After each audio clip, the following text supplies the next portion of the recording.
Well, take a break from cleaning my candy truck and getting it all sterilized, making Mr. Health Department happy.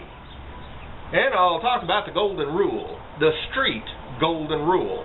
See, I've been on the streets for 28 years here in McCook, year-round, trying to keep the kids safe and trying to make sure that they don't have any more trouble with the law than they need to have.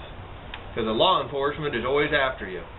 Now, so, moving right along, I'll give you an example. I had a kid come up one day, and a 10-year-old kid, and he said, "Look over there." He said, "There's a kid smoking." And I said, yeah.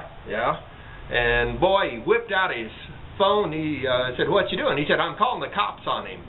And I said, "You want to put the phone away for a minute? I'd like to talk to you before you do that."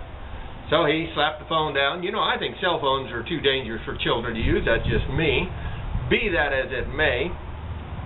I said, that kid hasn't caused any trouble over the years that I've known him in this park. Now, true, this is the first time I've ever seen him smoking. And when he comes over here, I'll have a little talk with him. But, and that doesn't mean he hasn't been smoking, but I've never seen it before. And I said, well, how about let's just let me do that instead of you calling the cops. And the kid said, well, a police officer came to our school, and he said that he is our friend. And he also said that we are obligated to tell the law enforcement about anybody doing drugs. Anybody doing drugs, even smoking and drinking. We are supposed to tell the police immediately about it. I said, well, I have a little problem with that. Your definition and mine, yours and my definitions are different on the friendship. Friend doesn't get somebody arrested and put in jail and fined massive sums of money, or even possibly put in prison. A friend doesn't do that. A police officer will. And the kid said, well, only bad people are in prison. And I said, no, you're wrong there too. Because the FBI says that 20,000 people are in prison today that didn't do it. They're totally innocent. And they are in prison. So you can do everything right. Be a model citizen, still end up in prison in the United States. Still end up in prison.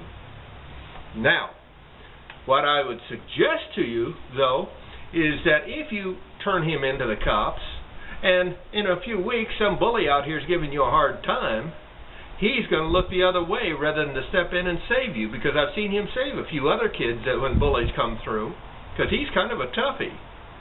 And I also wouldn't want to make a toughie mad at me, like you're planning to do with that cell phone.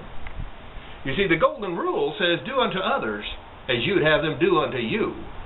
Now, he ain't hurting nobody else out there. He's not abusing anybody. He's smoking a cigarette. Not a good thing. Not a smart thing. Not a legal thing. But at the same time, you might want to think twice about using the phone. Now, if you're going to do it, do what you want. I'm not telling you not to. Call cops if you want.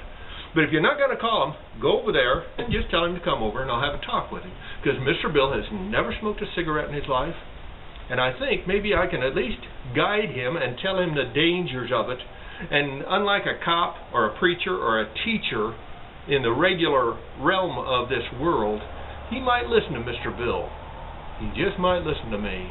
Because I have turned a number of kids away from that type of living and that type of activity.